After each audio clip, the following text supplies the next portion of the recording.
Mga kapatid, sandali nating ipikit ang ating mga mata. Isipin natin ang tagpong ito. Si Jesus nakatayo sa ilog Jordan habang ang tubig ay umaagos sa kanyang katawan. Bigla, bumukas ang langit at isang tinig na parang kulog ang umalingaw-ngaw. Ikaw ang aking minamahal na anak, lubos kitang kinalulugdan. Hindi lamang nito pinatunayan ang pagka-Diyos ni Jesus, ipinapaalala rin nito sa atin na tayo ay mga mahal na anak ng Diyos.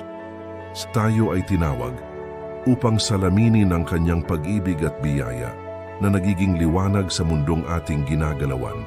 Ito ay isang liham ng pag-ibig mula sa Diyos para sa ating lahat.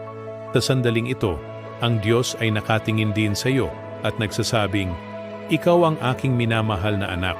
Ang katotohanan ito ay tumatawag sa atin na kumilos. Bawat maliit na gawa ng kabutihan ay isang kislap ng banal na liwanag. Kaya't sa iyong paglalakbay, dalhin ito sa iyong puso. Ikaw ay minamahal, ikaw ay may layunin, at ikaw ay nabubuhay sa pag-asang hindi kailanman maglalaho. Salamat sa pakikinig.